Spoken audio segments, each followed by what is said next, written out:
Boa tarde!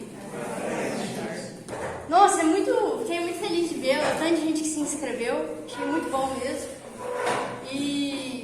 Então, é o seguinte, né? Esse é o nosso curso de aprofundamento na fé, o nome do curso é Mar Adentro. Isso não é uma iniciativa só minha, não é um curso só meu. A equipe não está aqui, porque a equipe está trabalhando ali, é só o Paulo que está aqui. Então, nós teremos 5 professores. 5 professores, né, que vão ministrar as aulas. Serão, então, como já foi falado, né, serão 12 aulas. Sábado sim, sábado não. Sempre das 3h30 até as 5.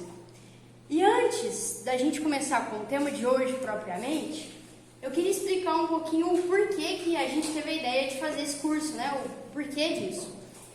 E é muito importante que a gente entenda uma coisa. Eu acho que todo mundo, tem alguém da família que gostaria que estivesse aqui ou gostaria de trazer para a igreja, né? Talvez pessoas que estão afastadas e que gostaria de puxar essas pessoas, né? E às vezes a gente não tem muito meio para conseguir trazer essas pessoas. E aí tem uma lição muito boa que quem dá é São Tomás de Aquino, que ele explica como que Deus converte alguém. Como que funciona a mecânica de Deus para converter alguém. Então ele faz assim, né? São Tomás de Aquino explica que ele ilumina a inteligência. Pois eu vou explicar bem detalhado isso. Ele ilumina a inteligência e convida à vontade. Então, como que acontece uma conversão? Ele ilumina a inteligência. Então, é a partir de alguma frase que a pessoa leu, alguma frase que ela ouviu de alguém, de algum padre, de alguma pregação, alguma coisa que ela leu, ou até às vezes a letra de alguma música. Então, é pela inteligência.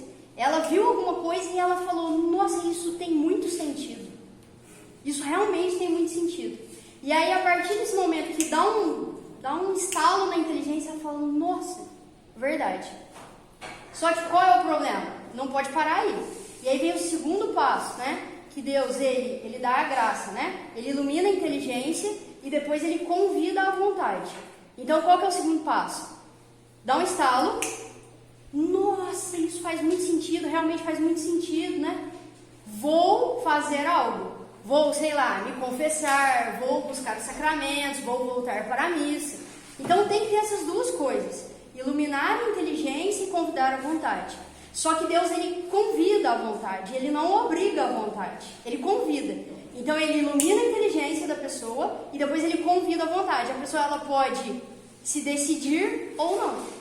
E tem muitos exemplos na própria Bíblia de pessoas que estavam com a inteligência iluminada, Deus convidou à vontade, mas a pessoa não quis saber.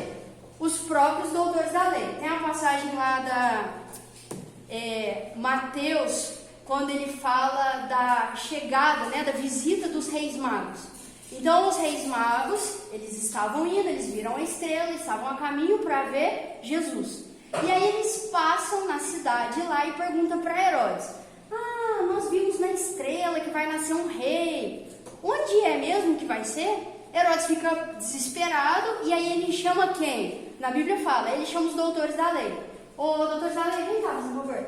Tem uns 3 caras doidos aqui falando que vai nascer um salvador, como é que é mesmo essa história? E os doutores da lei sabem, eles sabiam. Aí eles falam, não, vai nascer tal, em Belém.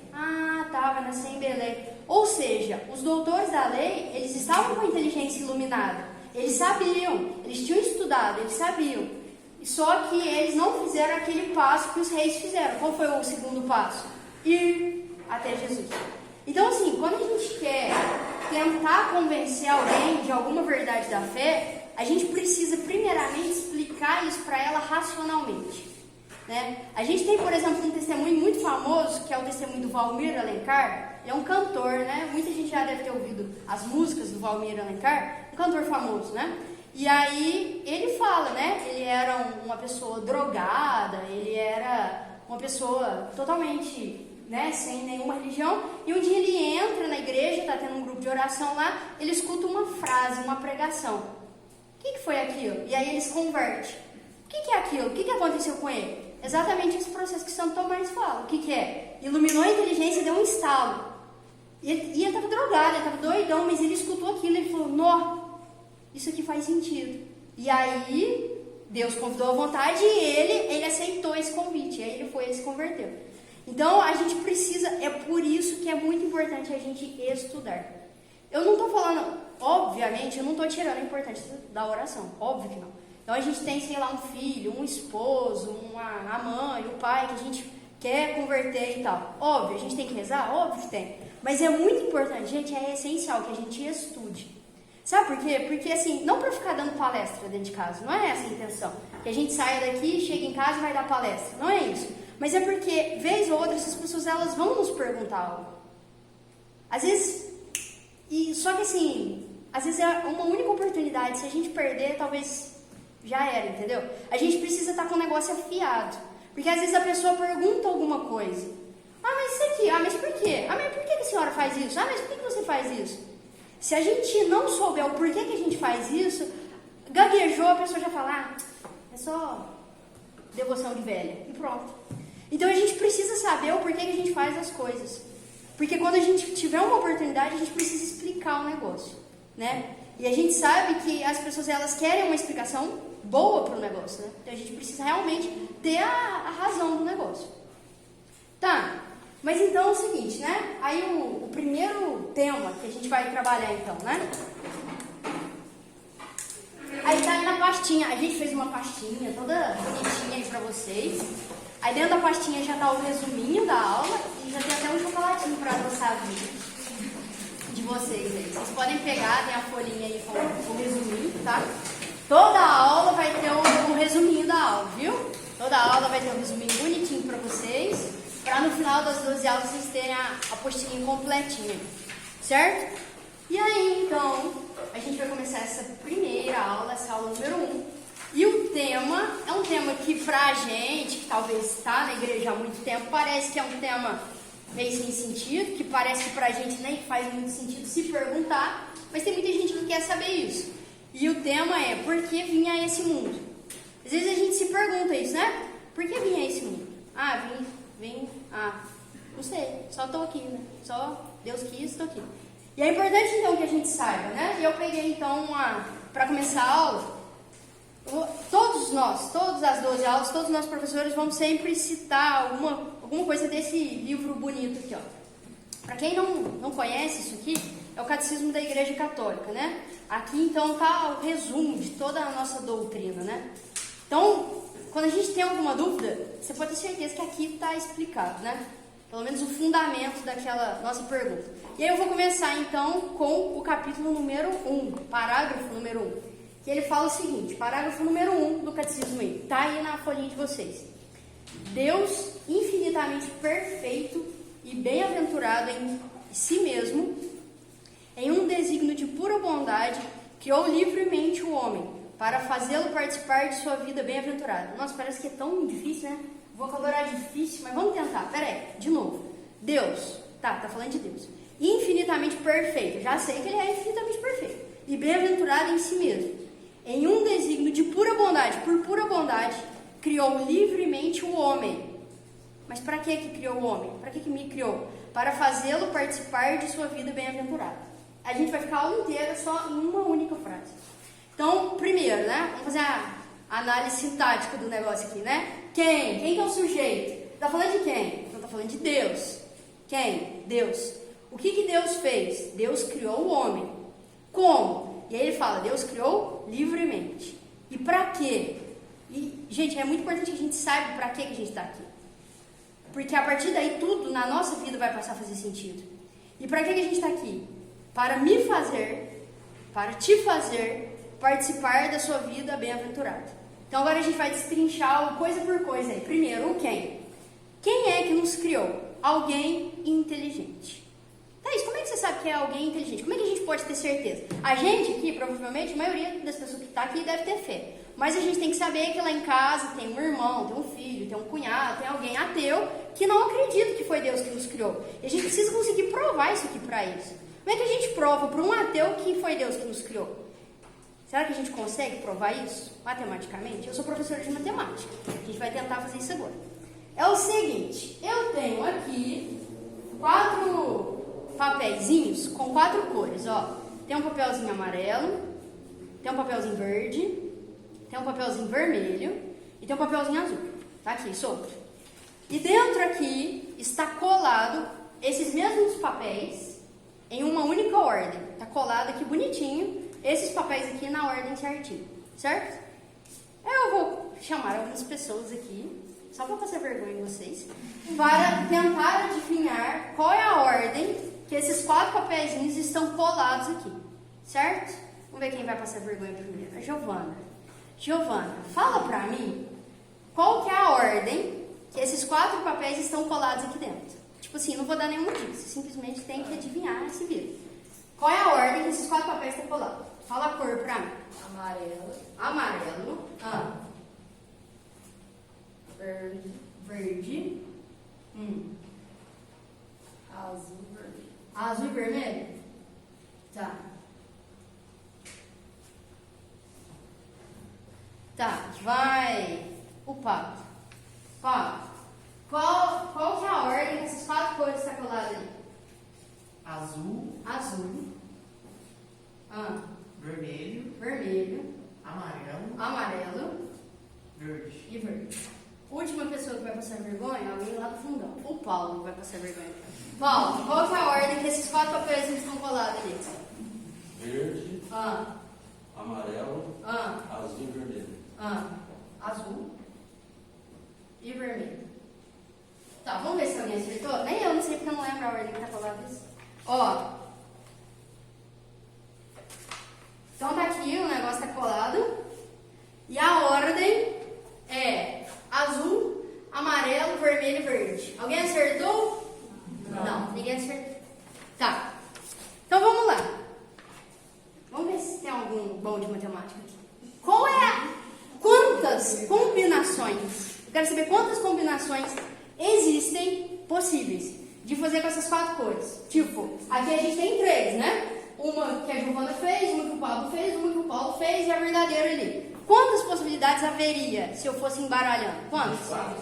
Ó, temos uma matemática entre nós? 24 possibilidades, tá certo. Isso é uma matéria que chama análise combinatória. Eu não vou falar isso pra vocês, né? Não vou judiar de vocês esse ponto. Tá, mas e se por um acaso, em vez de 5 cores, em vez de 4 cores, fossem 5? Quantos você acha que possibilidades haveriam? Eu só acrescentei uma cor. De 24 passaria para quanto? Uma cor a mais. O Léo calculando, muito bom. Quantos vocês acham? 120. Olha, 4 cores. O mestre da análise combinatória. Se fosse 5 cores, olha pra você ver, por causa de uma cor só, vocês estão vendo, né? 4 cores. Tem como fazer 24 ordens diferentes. 24. Agora, se fossem 5 cores, uma cor a mais só, já são 120 possibilidades. Aumentou pra caramba, né? Mais do que dobrou, mais do que triplicou. Imagina 46 cromossomos. E se fosse 6 cores? E se fosse 6 cores? E se fosse 6? Ó, não. Só o Léo vai responder? Se fossem 6 cores.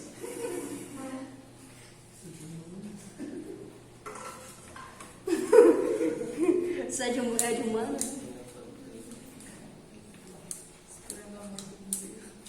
Deixa eu falar a resposta. 720 possibilidades. Se fossem 7 cores, seriam 720 possibilidades. Agora imagina que a gente pega uma caixinha dessas da Faber-Castell que vem 48, mas vamos supor que vem 46. 46 cores a caixinha de lápis de cor. Quantas possibilidades haveriam de fazer isso? Quantas possibilidades possíveis? A possibilidade, se fossem 46 cores, a possibilidade é o número 5 com 57 zeros na frente. Eu nem vou fazer isso, né? Nem sei que número que é esse. 57 zeros haveria. Não vou fazer esse 57 zeros, mas vocês já entenderam que são muitos, né? Não sei. Esse número aí. 50 é o 5 com 57 zeros. O número de possibilidades que tem. Vocês entenderam, né? O número de quantas vezes eu posso trocar e formar uma ordem diferente. Então, vocês imaginam. Vocês acham que era fácil para os meninos aqui, Giovana, Pablo e Paulo, era fácil eles acertarem de primeira essa ordem? Não, não era fácil. A chance deles acertarem de primeira era 1 em chance deles acertarem de primeira essa ordem. Se fossem 5 cores, a chance de ao acaso, porque eu não dei nenhuma dica, a chance de ao acaso eles acertarem era 1 em 120. Se fossem 6 cores, a chance deles acertarem de primeira era 1 em 720. Agora, se fossem 46 cores, a chance de acertar ao acaso era 1 nesse número aqui que eu nem sei falar. Mas por que Thaís está falando isso que não tem nada a ver com o tema? Tem tudo a ver com o tema. Porque nós temos 46 cromossomos. E só existe uma única centena, uma única ordem, que dá certo. É a única ordem que todos nós aqui fomos feitos. Porque se um cromossomo trocar de ordem, ia ser uma mutação genética absurda, assim. Se todos nós estamos aqui, todos nós somos pessoas normais, não tem nenhum mutante aqui, nenhum zumbi aqui, é porque todos nós que estamos aqui dentro, nós fomos feitos nesse padrão correto dos 46 cromossomos. Agora vocês pensam se existe a possibilidade disso ter feito ao acaso. Vocês entendem? Se já é difícil, por um acaso, o Paulo acertar a ordem das 4 cores, a chance do Paulo acertar era 1 em 24. Qual é a chance da gente ter sido feito por um acaso? Entende que não tem como a gente ter sido feito por um acaso. Isso é impossível.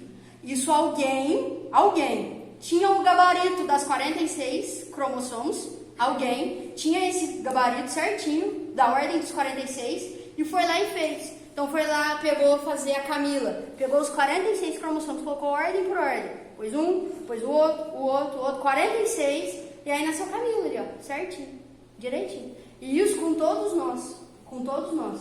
Então, daí a gente vê o seguinte, qual que é a hipótese dos ateus, né? A hipótese dos ateus é que nós fomos criados por um acaso. E que a própria seleção natural, né, que Darwin defendia, a própria seleção natural foi eliminando as mutações que foram dando errado. Gente, se isso fosse verdade, tinha um normal no mundo inteiro. E a seleção natural teria que eliminar todo mundo. Então isso é matematicamente impossível. Matematicamente. Então você consegue provar com análise combinatória, que é uma matéria do 2º ano do colegial, uma coisa super básica, nem precisa ter feito faculdade de matemática, uma coisa super básica. Você consegue provar que matematicamente alguém nos criou.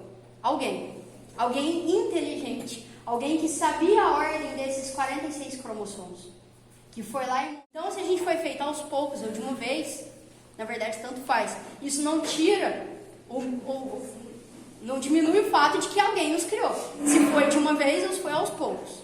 Beleza. Então isso foi só a primeira parte da frase. Aquela frase do catecismo, ela começa assim, Deus, eu só falei de Deus, só. Alguém inteligente nos criou. Beleza. Tá bom. E se ele nos criou, foi porque ele quis criar. Óbvio isso, né? Óbvio. Se ele criou, foi porque ele quis. Ninguém obrigou ele. Então era alguém inteligente, muito mais inteligente do que a gente, porque ele sabia a ordem desses cromossomos, e ele quis. Então ele criou a gente de maneira livre, ele não precisava de nós. Ele criou simplesmente por amor, não tinha nenhuma necessidade dele nos criar, mas ele criou mesmo assim. Ninguém pode obrigar Deus a fazer nada, ele criou de forma livre. Então quem? Deus. O que ele fez? Criou o homem, nós. Como? Livremente. Mas ainda não chegou no pra quê, né? Mas pra quê? Pra quê? Ninguém cria nada à toa, vocês concordam? Imagina, vamos pensar na minha avó. A minha avó, ela usava o micro-ondas para guardar pão. Essa era a utilidade. Ela ganhou um micro-ondas na festa São Sebastião e ela usava única e exclusivamente para guardar pão. Só era um armário chique que ela tinha. E eu fico pensando, assim, o quanto ficou bolado, né? Ficaria bolado o cara que inventou o micro-ondas. Pensa. Vamos pensar no cara que inventou o micro-ondas, se ele conhecesse minha avó. Vamos pensar. O cara, imagina o quanto de física que esse cara estudou pra ir lá, pra ver a temperatura, termostato, não sei o que. Aí tinha que colocar um vidro que não quebrasse a temperatura. Aí colocou um cronômetro, um tempo, tem até reloginho, tem luzinha que pisca. Ele foi, imagina o trabalho que deu pra esse senhor fazer isso. Vocês imaginam? Deu muito trabalho. E aí ele foi lá, fez um negócio que deu muito trabalho e tinha uma finalidade. Qual era? A gente comprou uma televisão, esses tempos atrás. Eu e meu esposo compramos uma televisão, final do ano passado. E aí a gente comprou, mas aí a gente falou, quem lê manual de instrução de televisão, né? Pra quê? Pra que ler manual, né? Aí a gente liga na tomada e assiste, né? Não tem necessidade. E foi isso que a gente fez. Ligou na tomada, né? Quem lê o manual? Pra quê, né? Um livrinho à toa. Colocaram um livrinho à toa aqui, né? E aí a gente deixou o negócio lá. Quando um dia deu um BOzinho lá, eu falei, deixa eu ler o manual. E aí eu peguei, me sentei na cadeira e eu li o manual inteiro, da primeira até a página 57. E eu descobri que a minha televisão, assim, ela só faltava limpar a minha casa. Né? Ela é uma televisão, assim, nu. Ela fazia de tudo.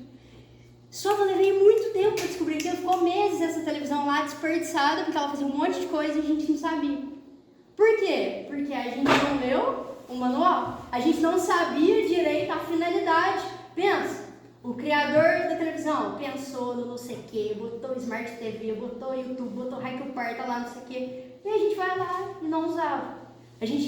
Quanto mais a gente conhece a finalidade, melhor a gente aproveita. Vocês entendem isso? Óbvio. Mesma coisa que carro. Quando você pega para ver o manual do carro, você fala, nossa, meu carro faz isso. Só falta voar o carro. Quando a gente lê o manual, a gente fica deslumbrado, assim, né? Quanto mais a gente conhece a finalidade para o qual aquilo foi criado, mais a gente aproveita aquilo. A gente passou a aproveitar melhor a televisão. A gente começa a aproveitar melhor o carro quando a gente lê o manual. E é isso. Quanto mais a gente conhece a finalidade, mais a gente aproveita aquilo.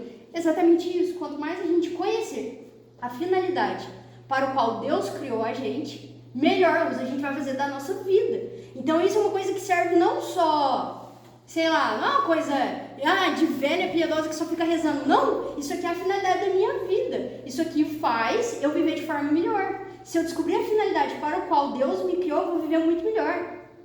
Da mesma forma que se eu ler o raio do manual lá da televisão, eu vou usar ela muito melhor. A minha vida vai ser muito melhor se eu souber a finalidade para o qual Deus quis que eu estivesse aqui. Então a gente precisa saber a finalidade. E aí eu tô falando, e não tô falando a finalidade. E aí a gente vai começar a pensar, qual será que foi a finalidade então? Que até agora eu não falei. Prometi que ia falar a finalidade da nossa vida e não falei. Então vamos lá. Vamos pensar, será que Deus me criou para algo passageiro? Né? Vamos pensar o seguinte, né? Eu sou casada, né? E aí, imagina que eu pense, né? Que a finalidade da minha vida foi me casar com meu esposo, o Juliano. Deus me criou para isso, foi para isso. Deus estava lá no céu, você deixa eu criar uma mulher para casar com ele. Imagina se eu pensasse que essa é a finalidade da minha vida. Imagina que ele morre. Acabou a finalidade da minha vida. Porque se a minha finalidade da minha vida era isso, ele morreu, não tem mais por que eu continuar existindo. Imagina que a finalidade da minha vida seja dar essa aula. Acabou a aula, acabou a finalidade da minha vida. Imagina que a finalidade da minha vida seja ficar rica. Aí eu vou lá e fico rica, acabou a finalidade da minha vida. Imagina que a finalidade da minha vida seja trocar de carro. Aí eu troco de carro, acabou a finalidade da minha vida. Eu posso então me suicidar, porque eu não tenho mais nada para fazer aqui. Eu já cumpri a finalidade. Então vocês entendem que não faz sentido. Não faz racionalmente sentido a gente ter sido criado por uma coisa passageira. Mesmo que essa coisa passageira seja uma pessoa, seja um objeto, qualquer coisa. Uma profissão. Deus me pôs no mundo para ser professora de matemática. Aí vai lá e me dá, sei lá, um câncer na garganta, eu tenho que parar de dar aula. E aí? Aí, o que acontece com as pessoas que colocaram o objeto da vida nisso? Aí a pessoa fica com depressão, ela se mata, por quê? Porque ela pôs na cabeça, Deus me criou para ser professora. E se eu não puder mais ser professora, eu posso me matar. Não tem mais finalidade eu estar aqui. Vocês entendem? Muita gente pensa isso. Aliás, nossa, tá cheio de gente que pensa isso. Para não falar que a grande maioria das pessoas põe a sua finalidade numa coisa passageira. Isso quando não é aquelas coisas adolescentes, né? Tipo, a finalidade da minha vida é namorar o fulaninho de tal da escola. Aí o fulaninho de tal muda de escola. Tipo, pronto, já começa a me cortar porque já era, né? Porque não tem mais nada que eu possa fazer. Então, assim, não faz sentido. Imagina, deu trabalho para Deus criar a gente. Ele teve que ir lá organizar 46 cromossomos, tal, certinho. Aí, ele vai lá e me cria por uma coisa passageira? Não. Obviamente, ele me criou por uma coisa eterna. Uma coisa que eu posso... Pode tudo dar errado aqui, tudo. Pode meu marido morrer, minha casa cair, minha garganta secar, qualquer coisa. Mas a finalidade da vida ainda vai estar de pé, porque é uma coisa que não é passageira. Ela não vai passar, ela não acaba, né? É algo mais, é algo Mas você fala assim, Thaís, não existe alma, né? Não existe nada eterno. Eu vou citar um exemplo aqui, que talvez quem já saiu da escola há mais tempo, talvez não vai lembrar, mas a moçada vai lembrar. Porque a moçada também, elas acham que não existe nada eterno, né? Não existe, sei lá, ele não acredita em alma, não acredita em nada transcendente, né? As pessoas são extremamente materialistas, só existe eu vou tentar citar um exemplo aqui para ficar mais fácil. Imagina o Teorema de Pitágoras. Qual é o Teorema de Pitágoras? A galera que saiu da escola há pouco tempo. Teorema de Pitágoras. Teorema de Pitágoras. A hipotenusa. A hipotenusa ao quadrado é igual ao quadrado dos cabelos. Tá, gente, se eu pegar uma hipotenusa, talvez você saiu da escola faz muito tempo, você não faz ideia de que é uma hipotenusa, mas só pensa que existe uma coisa chamada hipotenusa. Se eu pegar uma hipotenusa, você não sabe que isso não tem problema. Se você pegar uma hipotenusa e levar ela ao quadrado, ela vai ser igual à soma dos quadrados dos catetos. Desde quando que isso acontece? Quem descobriu isso foi Pitágoras. Isso começou com Pitágoras? Não. Isso sempre foi assim, antes de Pitágoras. E depois que Pitágoras morreu, isso deixou de acontecer? Não, isso sempre foi assim. Isso sempre foi e sempre vai ser. Isso é algo eterno. Isso é algo que não está nesse plano. Então, daí, por um simples teorema de Pitágoras, você consegue perceber que existem coisas que não estão nesse plano material. Que elas não tiveram começo e não têm fim. Isso é uma coisa muito absurda, né? Porque a gente é tão materialista que, tudo tem um começo e tudo tem um fim pra gente, né? O canetão, ele teve um começo, alguém foi lá e criou ele. Mas existem coisas, a gente precisa sair desse mundo nosso. Existem coisas que elas não têm começo e elas não têm fim. O Teorema de Pitágoras é um exemplo deles. A nossa alma é outro exemplo. Então nós temos um negócio chamado alma.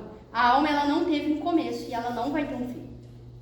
Ela não tem fim. Mesmo depois que a gente morrer, a gente for enterrado, nosso corpo virar osso, o osso acabar, a gente ainda vai existir um negócio chamado alma. E foi pensando exatamente nessa alma que Deus nos criou. E aí agora que a gente vai começar a entender aquela parte, né? Deus infinitamente perfeito e bem-aventurado, em si mesmo, em um desígnio de pura bondade, criou livremente o homem para fazê-lo participar de sua vida bem-aventurada. E o que é a vida bem-aventurada? O que é isso? É a participação da felicidade plena no céu. Então é o seguinte, a felicidade aqui nesse mundo, meus queridos, tem uma notícia para dar para vocês. Nunca ela vai ser plena. E ela sempre vai ser temporária. Sempre a gente vai ter momentos de felicidade. Nasceu um filho, casei, comprei um carro, ganhei um chocolate, ouro branco na aula. Sempre vai ter momentos de felicidade no dia a dia. Mas a felicidade, ela nunca vai ser plena. Nasceu um filho, cresceu, foi morar fora. Ganhei um chocolate, comi, acabou. Sempre. A gente vai ter momentos de felicidade, vários momentos. Mas essa felicidade, ela nunca vai ser plena e não adianta. Você pode tomar o Rivotril que você quiser. Ela nunca vai ser plena e ela sempre vai ser temporária. Essa felicidade, ela vai acabar. Ela vai acabar. Só tem um lugar que essa felicidade, ela não vai acabar. No céu. E foi exatamente para isso que a gente foi criado.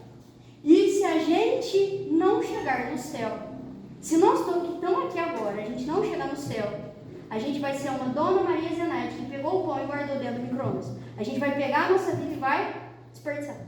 Porque Deus criou para essa finalidade. Deus criou a única finalidade. Giovana, eu te criei única e exclusivamente para você ir para o céu. Se você não for, você pegou sua vida, rasgou e jogou fora. Embora você tenha se tornado rica, milionária, biliardária e feliz da vida aqui. Você jogou sua vida na lata de lixo. Por quê? Porque não foi para isso que a gente foi criado. Isso tudo que a gente conquista muita coisa, várias conquistas materiais, profissionais, amorosas, raio que eu parto.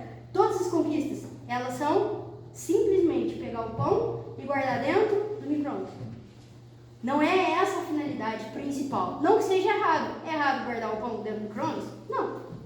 Não é errado. É errado eu ficar rica, é errado eu me casar, é errado eu ter filhos, ter felicidade aqui? Não é errado. Nada disso é errado. Mas não é essa a finalidade. A finalidade não é essa. Elas podem ser caminhos que podem me conduzir à felicidade ou à perdição eterna. se eu não souber usar, né? Então é o seguinte, nós fomos criados para isso. Para entendermos o que é a vida bem-aventurada, então é necessário a gente entender qual foi o plano original, o que descambou depois de Adão e Eva e o que Deus está querendo fazer conosco. Então é o seguinte, a gente precisa voltar lá no início da criação para a gente entender. Deus, primeiramente, criou os anjos. Deus criou os anjos, antes de criar o mundo, inclusive, viu? Antes de criar o mundo, Deus criou os anjos.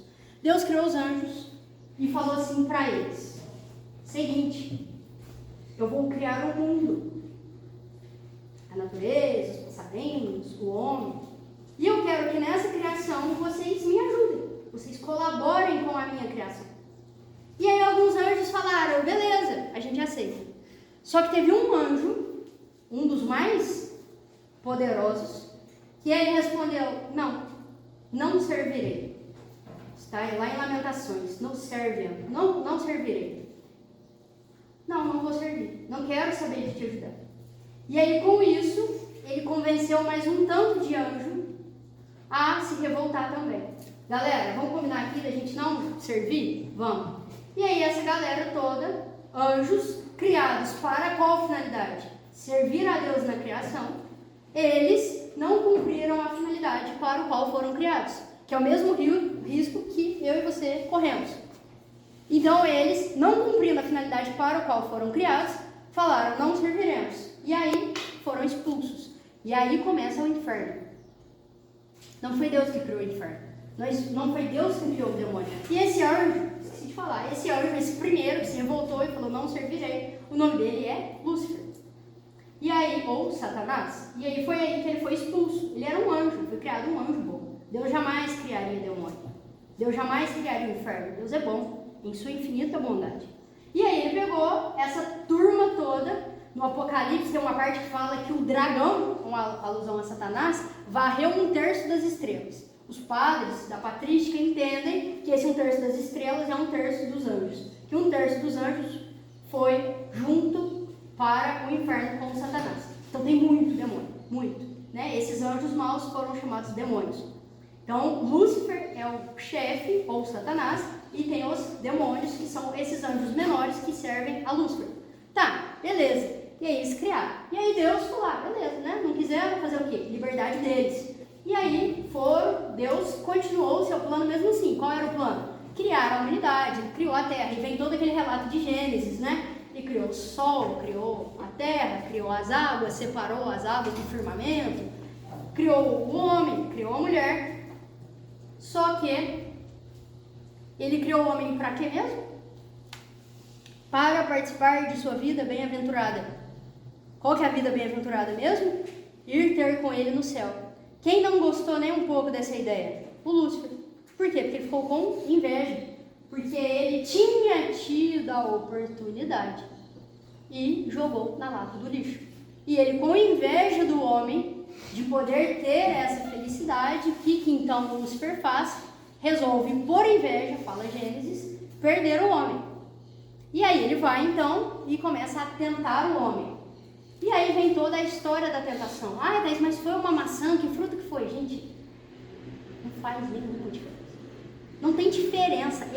Essas nuances, esses detalhes, que às vezes as pessoas perguntam, você está perdendo totalmente a riqueza do negócio. O que é a riqueza do negócio? A riqueza do negócio é: Deus criou o homem, Satanás teve inveja, Satanás foi lá e tentou o homem, e o homem desobedeceu. Ponto.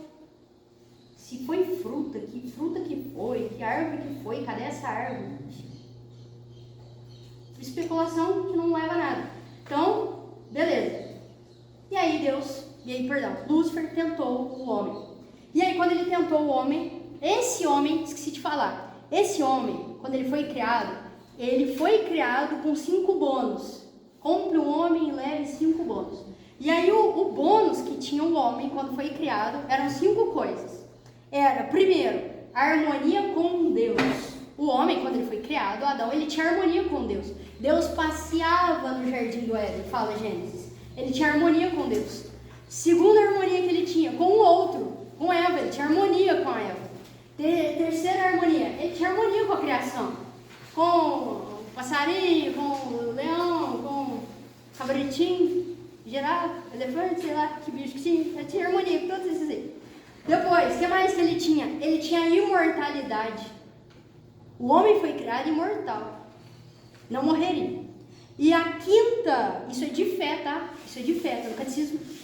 Foi criado imortal. E a quinta característica, os 5 bônus, né, que o homem ganhou, a ausência de sofrimento. Sofrimento nenhum. Nenhuma dor de cabeça, nenhuma cólica na TPM, nada. Olha que beleza. Não tinha nada disso. É do céu já. Era. Ó, pensa que maravilha. Você imagina uma vida sem a cólica, sem dor de cabeça, não tinha nada, não tinha uma dorzinha de estômago, assim, uma azia, nada, não tinha nada, né? Era uma beleza. Mas aí, foi lá o Luciferinho, tentou o homem. E o homem, olha, o homem já tinha isso aqui tudo. Pra que ele precisava de mais coisa? Mas ele ainda foi lá e caiu na conversa do outro. Ele já tinha tudo, ele já tinha harmonia com Deus, harmonia com o outro, harmonia com a criação, ele já era imortal, ele não sofria. Ele não precisava de mais nada, mesmo assim ele foi lá e caiu na lábia de Satanás. E aí quando ele cai na lábia de Satanás, Satanás dá para ele 5 bônus também.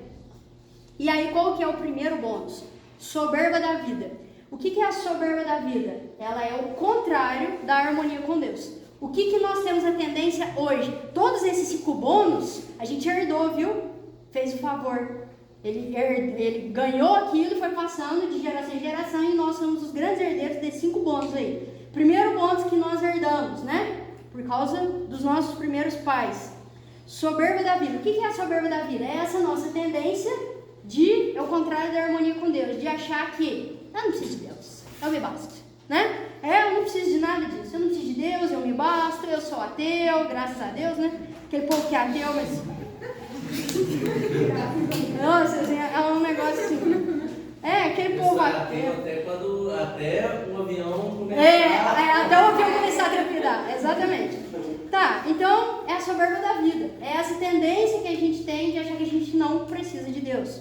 Depois, o segundo bônus, né, que a gente ganhou na herança aí que veio, a concupiscência da carne. Ela é exatamente o oposto da harmonia com o outro. Adão e Eva viviam em harmonia um com o outro, né? E aí, qual que é a concupiscência da carne? É uma desordem em que o corpo fala mais alto do que a alma. Então, é aquela desordem de olhar todo mundo como se fosse objeto.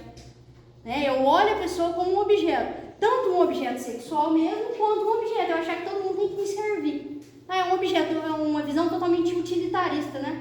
Enquanto essa pessoa me serve, tudo bem. Quando ela me deixar de me servir, não quero mais. Então, essa desordem, né? Que o corpo ele grita mais alto do que a alma.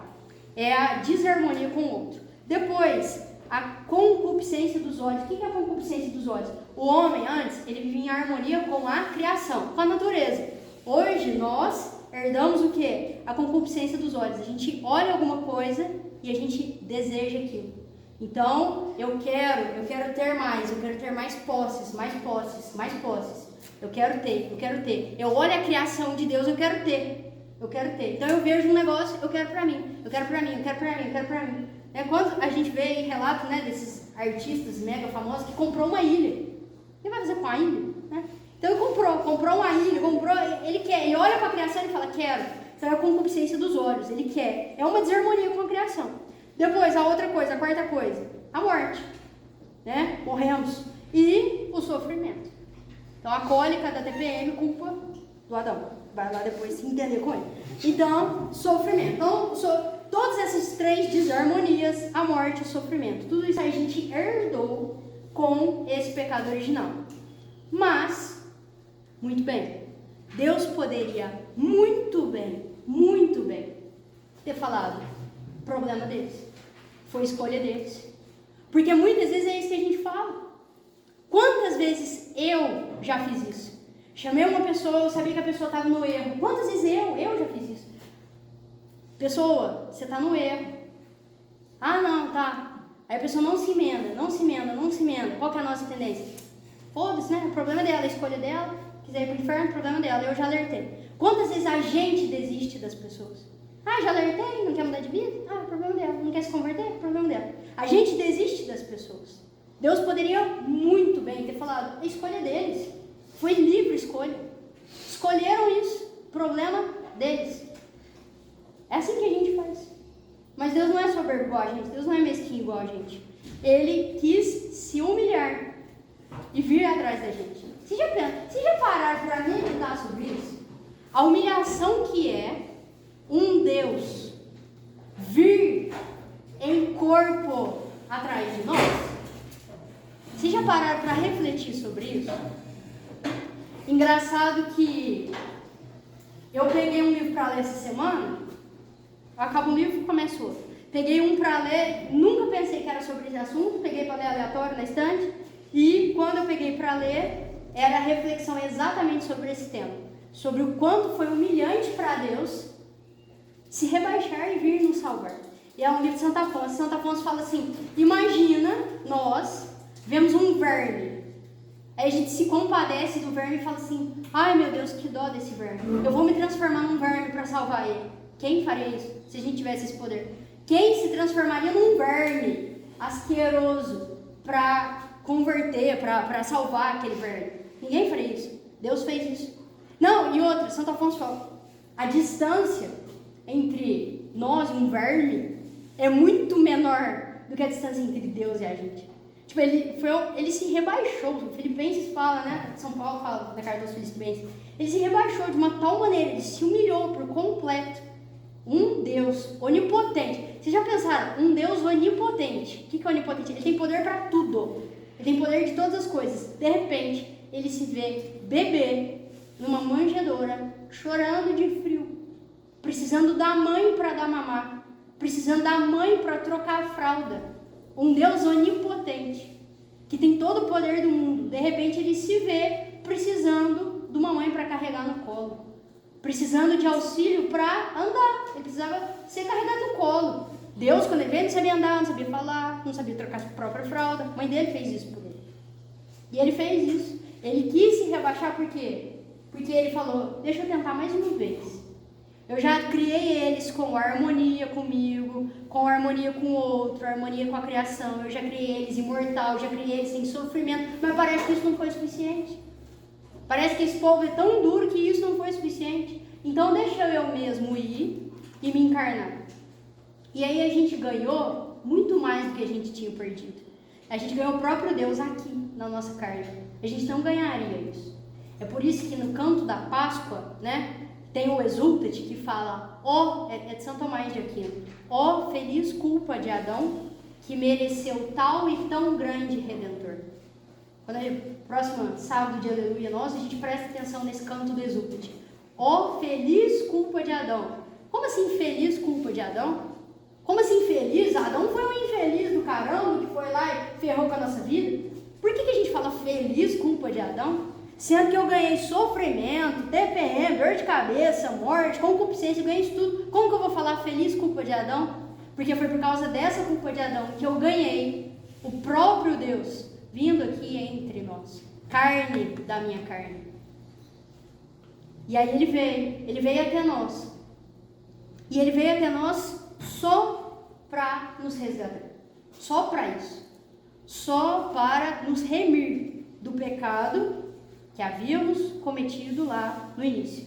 E aí o que nós ganhamos com a redenção? Ao perder a felicidade terrena, Adão e Eva deram a Deus a oportunidade de nos dar a felicidade do céu, a felicidade plena do próprio Deus. Nós somos chamados a sermos divinos por graça. Como assim nós somos chamados a ser divino? E aí nós vamos trabalhar isso mais para frente, que é a santidade. A santidade parece estranho falar, mas é o termo correto. Vocês vão entender isso lá para frente. A santidade é a divinização do homem. Como assim? A gente vai ser Deus? A gente vai ser Deus sim, porque a gente vai ser um com Deus.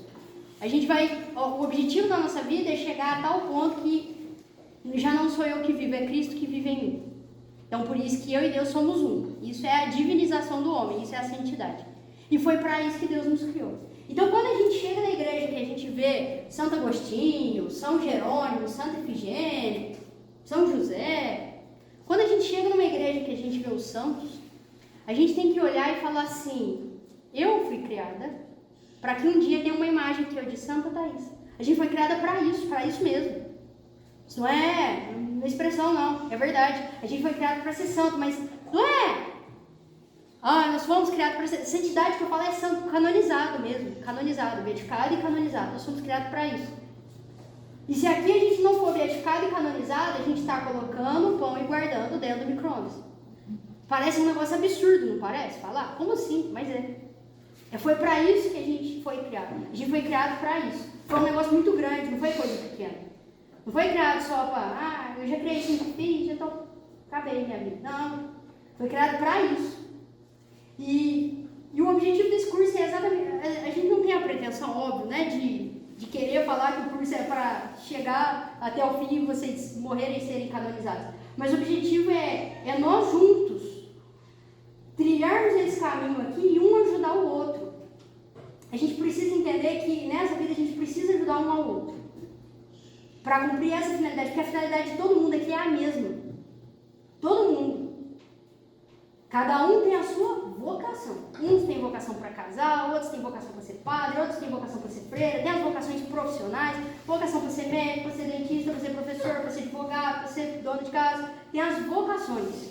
Só que a finalidade dessas vocações, independente do que você é, a finalidade de todo mundo aqui é uma só, é chegar no céu.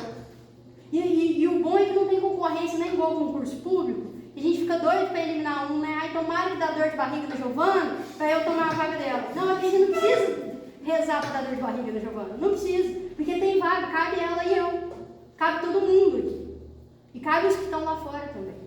E a gente precisa, só que a gente precisa começar a levar isso muito a sério. Só que a sério de verdade mesmo.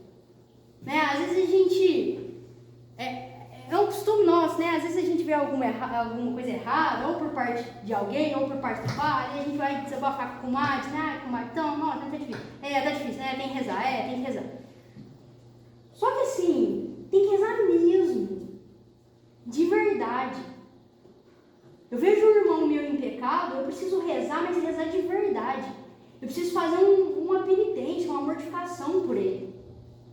Falar, cara, essa pessoa aqui, ela tá guardando pão dentro do micro-ondas, ela não foi criada para isso. Ela foi criada para o céu, eu tô vendo que ela não tá no caminho do céu. Eu preciso rezar de verdade, eu preciso, sei lá, tomar banho gelado, eu preciso, sei lá, ficar sem comer alguma coisa gostosa. Eu preciso fazer mortificação de verdade, tem que ser uma coisa que me custe mesmo. Não que vai, sei lá, fazer meu corpo machucar, não é nada. Mas assim, tem que ser um negócio que custe. Um pelo outro aqui, todo mundo, aqui dentro e lá fora também. Pelos nossos sacerdotes, gente, a gente precisa rezar pelos nossos sacerdotes. Só que isso é urgente, isso tem que começar hoje. Rezar pelos nossos padres, rezar pelo nosso bispo, rezar por todos. A gente vê um negócio errado, a gente precisa pôr os joelhos no chão, a gente precisa falar, hoje o padre falou um negócio tão absurdo que hoje eu vou tomar um banho gelado, vou rezar um terço de joelho, vou oferecer pela conversão dele, porque ele está guardando pão dentro do micro-ondas. Não foi para isso que ele foi criado. A gente precisa começar a levar isso muito a sério, muito a sério. A nossa salvação, a nossa santificação e a santificação dos outros. O nosso intuito é isso. Imagina uma imagem de cada um de vocês aqui. Como será que seria a imagem da Santa Thaís? Como será que seria a imagem da Santa Ana Clara? Como será que seria a imagem da Santa Patrícia? Imagina, de coque assim, uma santinha de coque, tinha que ter. Imagina, a gente precisa realmente pensar nisso. Sabe, de verdade, porque senão a gente está perdendo tempo. A gente está perdendo tempo, a gente está indo na missa, a gente está rezando terça, e a gente não está vendo um negócio acontecer, porque a gente não está levando a sério do jeito que a gente deveria levar. O negócio é sério, o negócio é tão sério, porque essa é a finalidade da nossa vida, da vida mesmo. Não importa mais nada, tipo assim, é bom comprar carro, é bom ganhar dinheiro, é bom casar, é bom ter filho, é bom, sei lá, crescer na vida, criar filho, ver os filhos casando, tudo isso é bom, tudo isso é ótimo. Só que a finalidade mesmo, é muito acima disso, tá muito além disso. E é por isso que hoje tem tanta gente em depressão. Porque a pessoa, às vezes, não faz ideia que a finalidade da vida dela não é nada do que está aqui. A finalidade da vida dela está muito além, né? E assim, esse é o objetivo do curso, né? A gente vai conduzindo vocês, né? Então, essa primeira aula sobre o porquê vinha esse mundo. que já dá um chacoalhão tremendo na gente. A intenção é essa, sair daqui e falar, putz, né? Olha isso, faz tanto tempo que eu rezo, faz tanto tempo. E você pode ver. O padre Paulo Ricardo fala muito isso, ele fala assim, imagina aquela velhinha da paróquia que vai na missa todo santo dia, tá lá no primeiro banco, você chega, e ela tá lá no primeiro banco, você chega, ela já tá lá, você chega à missa 7 horas, você chega 4 horas da tarde, ela já tá lá. Aí aquela velhinha morre, ninguém pensa em canonizar ela, mas por quê? Ele fala assim, não é no mínimo estranho? Que essa velhinha, ela tava todo santo dia na missa, todo santo dia. Aí chegou 4 horas da tarde para a missa das 19. E ela morre e ninguém pensa em canonizar ela. Por quê? Muitas vezes pode ser também porque a pessoa vivia uma santidade de forma tão discreta que a pessoa não saiba. Mas normalmente, infelizmente, é porque a pessoa vivia só uma prática. E eu não estou falando contra a prática, Deus me livre. Não sou da teologia da libertação para vir falar mal de prática religiosa. As práticas são ótimas. Que isso? E a gente vai tratar de prática religiosa. São elas que nos ajudam a viver isso aqui e chegar nessa finalidade. Porque tem um caminho, né? Tem uma técnica para chegar lá. E é isso que a gente vai tratar aqui também. Mas eu preciso viver de verdade. Preciso viver, começar a viver isso a sério. Certo? E aí o resuminho aí, né? O finalzinho, o resumo. Afinal, né? Coloquei, por que mesmo vinha a esse mundo? E aí a resposta, vinha a esse mundo porque Deus, de livre vontade, quis que eu me unisse a Ele na felicidade do céu. Para isso foi necessário um Redentor, que nos livrasse das marcas deixadas pelo pecado original. Mas sobre quem é esse Redentor, nós veremos na próxima aula. Exatamente esse vai ser o objeto da nossa segunda aula. A gente vai ver mais sobre essa redenção, que eu falei ela muito por cima. Mas, uma coisa, eu falei aqui para vocês sobre a necessidade de estudar. A gente tem que rezar, a gente tem que ir na missa, a gente tem que confessar, tem que comungar, mas a gente precisa estudar. São José Maria Escrivá fala que 1 hora de estudo é 1 hora de oração. Olha que forte isso. 1 hora de estudo é 1 hora de oração. Por que ele fala isso? Porque de fato a gente precisa estudar. A gente precisa estudar muito, né? E para estudar, nós temos muitos recursos. E um dos recursos que nós temos, né, é o próprio Catecismo da Igreja Católica.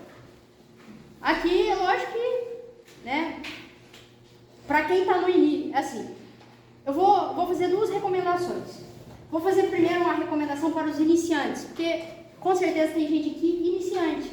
Talvez pessoas assim que está entrando agora, que não faz ideia por onde começar. Eu não recomendo que comece por esse. Vai ficar um pouco chocado, tipo, porque o vocabulário é um pouco difícil. Talvez a pessoa vai ficar meio sem entender. Então eu recomendo que comece, vou até escrever aqui, ó, com o Catecismo, os iniciantes de São Pio X. Gente, esse livro aqui, ele tem de graça, tá? Ah, eu sou pobre, não tem dinheiro. Tem de graça, né? Desculpa. Tem de graça ele para baixar em PDF. Até quem quiser depois, alguém consegue meu. Acho que todo mundo agora ficou com meu contato, né? E pede lá que eu tenho esse PDF. O que é isso aqui? Isso aqui é um catecismo de pergunta e resposta. Alguém já viu esse catecismo alguma vez ou não? Já viu? Já viu? Ele é um catecismo de pergunta e resposta. E ele é super objetivo. Tipo, o que é o batismo? Ponto de interrogação. O batismo é não sei o que, ponto. O que é o inferno? O inferno é não sei o que, ponto.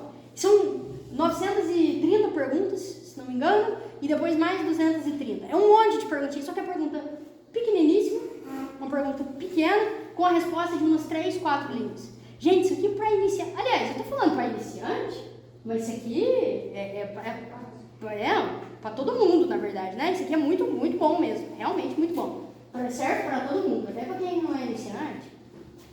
Excelente. E ele é simples de entender.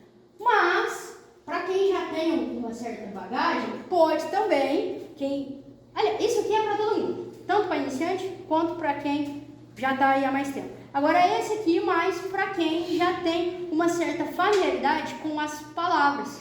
Né? Porque aqui vai ter muito termo que talvez a pessoa não faz ideia. Aí vai lá, escatológico. Aí vai ler, né? Não sei o quê. Ai, credo, né? Aí às vezes, né? Umas palavras, meu Deus, né? E aí, talvez a pessoa pode, sei lá, desanimar, né?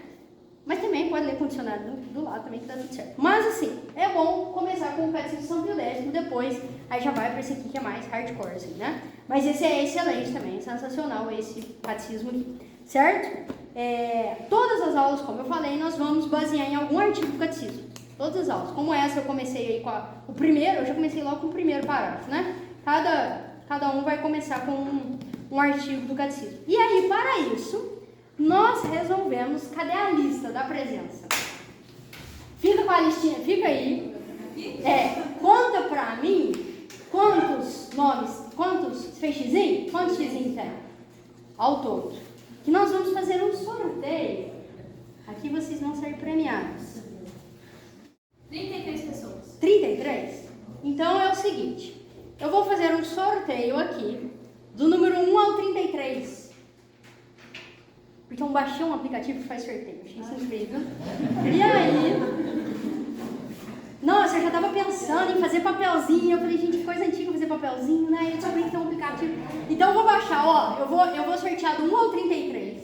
O número que cair, a Aline vai contar, e aí a pessoa, ela vai ganhar um catecismo da Igreja Católica.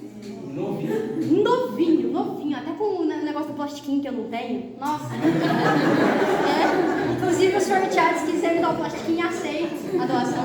Muito bom. E aí é o seguinte, mas aí a pessoa, ela vai ganhar o catecismo, mas ao mesmo tempo ela vai ganhar um fardo, porque ela vai ter que estudar. E aí é o seguinte, eu já vou passar um dever de casa para a pessoa sorteada. A pessoa sorteada, ela vai na tabelinha, a folha aí, tem uma tabelinha, tem a segunda página. E aí tem assim, ó, na primeira linha, tá escrito assim, ó, plano original de Deus, entre parênteses, SIC é Catecismo da Igreja Católica, SIC 374 a 378, o sorteado depois se vira para descobrir como é que acha esses números. Depois, na segunda coluna, é bom que aprende a fuçar, Depois, pecado original, entre parênteses, 385 a 409, vai ter que ler isso também, se vira para achar esses números lá. E depois, terceira coluna, o que ganhamos com a redenção, SIC 410 a 412. Então isso aí é o resuminho, é o dever que a pessoa vai receber, né? Ela ganha um livro para fazer dever. Olha que bênção, a pessoa ganha um dever de casa. E aí a pessoa vai ganhar esse dever de casa, né? E aí depois, na próxima aula, a gente vai chamar ela aqui na frente e tomar de cor. Não, brincadeira. Vai ser isso. Não, ela não tá aí, sumiu, né? Ele não atende o telefone, trocou o número do WhatsApp. Então eu vou sortear. Você tá com o negócio aí, né? Ó, do 1 ao 33, ó. Peraí. Ó. 22. Vai lá. 2 patinhos na lagoa. Vai lá. Quem que é o 22? Quem vai ganhar? Pablo! Vem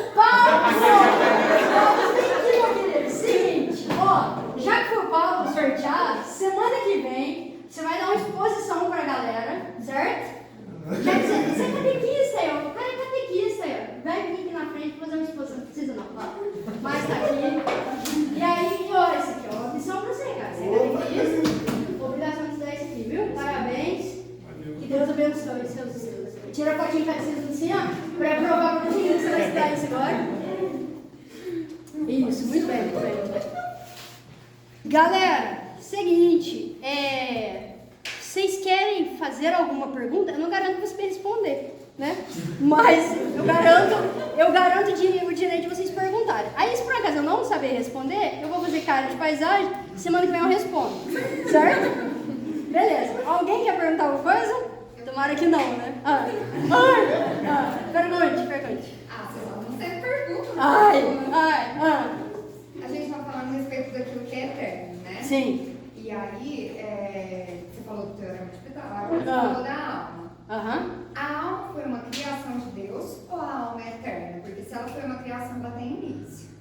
Muito boa observação, né? Sim. Ela é a criação de Deus. Ela pode ser eterna, Sim. ela não termina. Mas o teorema de Pitágoras nasceu como uma criação de Deus quando ele rege toda a ciência. Nossa, isso me fez lembrar uma coisa de matemática. Porque existe reta, semi-reta e segmento de reta. Sabe? Não tem como. A matemática ela grita muito.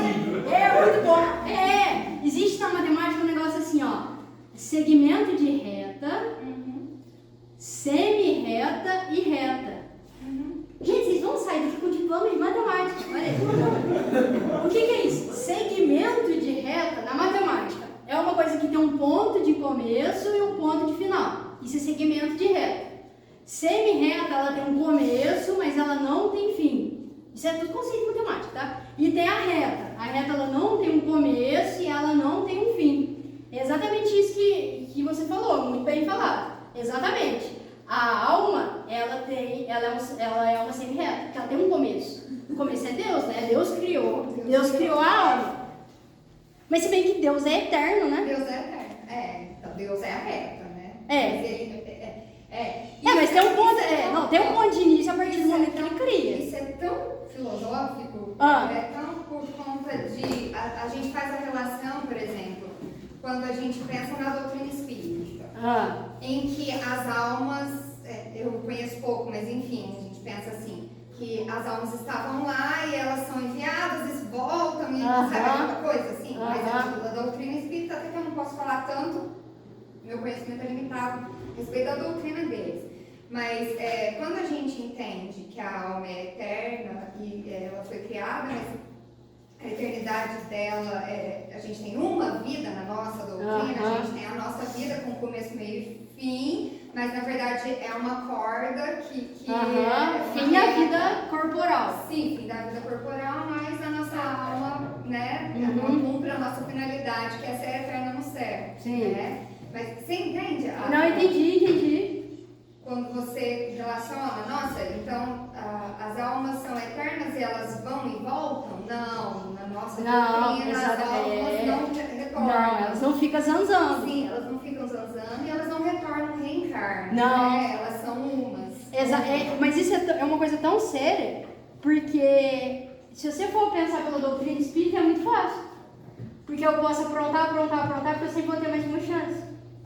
Porque eu sempre vou voltar num búfalo, num camelo, num dromedário, numa vovó, num bebê, no raio que parto. E se torna muito fácil essa vida, não se torna? E eu sempre vou ter outra chance. Aí eu volto numa galinha. Aí eu vou, vivo a minha vida de galinha, boto meus ovos, mas aí eu vou e cumpro de novo. Eu sempre vou ter uma outra chance.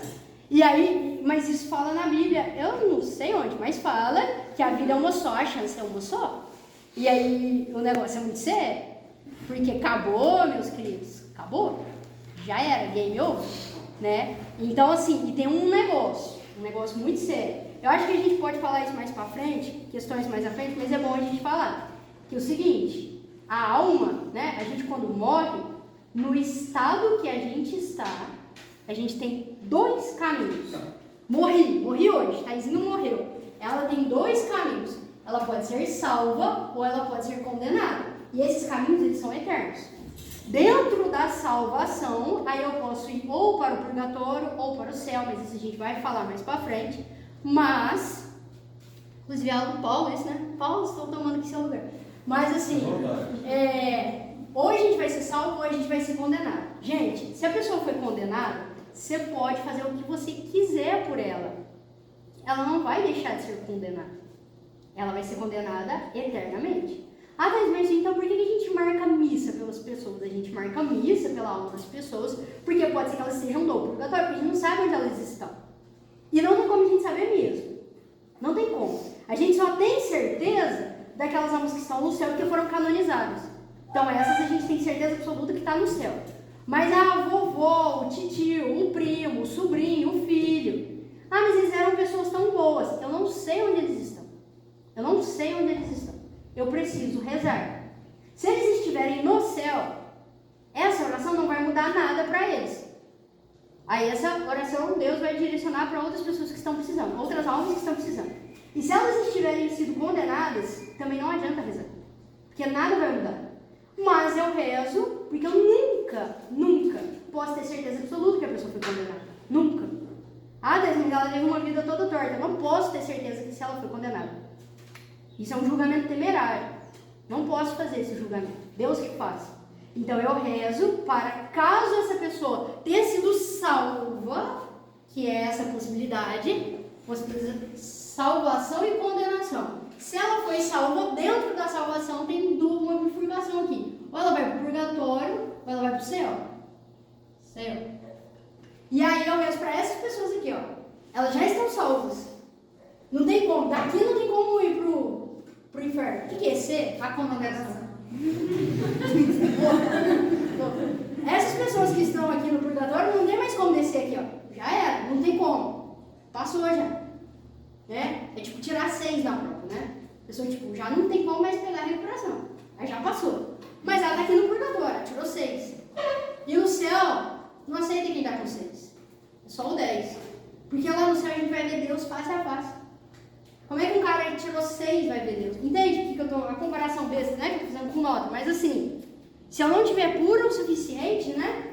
Eu não posso ver Deus face a face, porque ele é puríssimo. Então, por isso, purgar. Preciso me purificar, por isso eu vou para o purgatório. E ali eu me purifico, e aí depois vou para o céu. E aí lá no purgatório eu posso adiantar o tempo dessas almas no purgatório rezando por elas.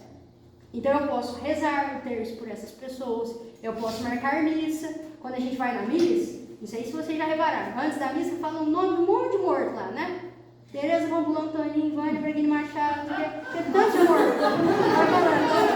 Vai falando, aquele tanto lá, mas por quê? Quem está iniciando às vezes não sabe. Por que está falando esse monte de gente morreu aqui? Por quê? A gente está rezando por aquelas almas, a missa está sendo rezada por aquelas almas, é muito importante a gente marcar missa na intenção das almas. Porque às vezes pode ser que esses parentes nossos, vô, tio, primo, sobrinho, estejam no purgatório e eu rezo para abreviar esse tempo. No purgatório eu não sei quanto é. Mesmo porque o tempo lá é diferente do tempo aqui, né? Não tem como saber. 3 horas. Essa missa, ele ficou menos 3 horas, 45 minutos e 3 segundos no purgatório. Não é assim, né? Mas eles aliviam. E também, outra coisa, mas isso a gente vai falar mais pra frente também, é a questão das indulgências. Mas isso também é outra coisa. Indulgência, ela também, se você vai falar sobre indulgência, a gente vai falar... Acho que na aula 4 eu vou falar de indulgência. Na aula 4, então, a indulgência, ela também, ela faz isso. Ela... 4 não, 4 é a minha e não é isso. Então não sei. Alguma dessas. É alguma dessas aí. Eu não sei, mas vai ter, eu vou falar no purgatório assim. Exatamente. Finados é um dia propício para a gente conseguir a indulgência plenária por alguma aula. Exatamente, que está no purgatório e eu ofereço para que ela esteja no céu. Thaís, mas e se eu oferecer para uma alma que já está no céu? Estou desperdiçando? Não, gente. Deus não desperdiça nada. Ele vai pegar aquilo e vai usar para alguma alma que está nesse estado, que está no purgatório, que está nesse estado. Então é importante sim a gente rezar. E aí é isso, a vida eterna é lá. E aí não vai ficar voltando, né? Como ela mencionou a doutrina espírita, não vai voltar. A chance é uma só. Então façamos bem feito agora, porque a gente só vai fazer uma vez, né? Façamos muito, muito bem feitos agora, porque não tem recuperação. A prova é uma só, né? Aqui não tem recuperação. Temos um tempo aí, mas alguém quer perguntar alguma coisa ou não? Não quero. Ela perguntou sobre a alma, né? Sobre o início e fim, aí eu fiquei pensando aqui. Antes de vir para a Terra, né, em corpo físico, a minha alma já existia? Quando que a minha alma foi criada? A sua alma foi criada no momento da concepção do óvulo com os espermatozoides. Acabei de lembrar, eu ia falar assim que eu não faço nem ideia. Eu ia falar que eu não faço nem ideia, mas exatamente nesse momento eu lembrei de uma aula do Padre Paulo Ricardo que ele fala. Exatamente no momento da fecundação do óvulo com o espermatozoide, exatamente nesse momento a alma foi criada. Eu passo a existir como espírito, como pessoa. E é exatamente por isso que a igreja é tão contra o aborto. Porque mesmo que seja um amontoado de células que não sente dor, não sente nada, como as pessoas insistem em falar, tem alma. Ela tem alma. Independente. Mas era um zigoto ali, um negócio microscópico. Alma, tem alma. No momento da concepção, ali naquele momento, Deus infunde a alma. Em todos nós recebemos a alma naquele momento. Porque já tem 46 cromossomos organizados. Exatamente, que já tem os 46 cromossomos ali organizados. Mais alguém quer perguntar? Não faz pergunta difícil não, gente. Mais alguém? Não? Ai, que bom. Então, todo mundo. Graças a Deus. Bom, então se a gente viu que alguém inteligente nos criou, então eu acho que seria bom a gente falar com esse alguém inteligente que nos criou. E a gente faz isso por meio da oração. Então vamos concluir fazendo uma oração, justamente... É por isso que serve rezar. Porque a pessoa nos criou, um ser inteligente nos criou. Eu preciso me comunicar com ele. Porque ele me criou foi para alguma coisa. Eu preciso estar em constante conversa, em constante contato com ele. Mas isso a gente vai falar, vai ter uma aula só sobre oração. Mas, vamos fazer uma oração então?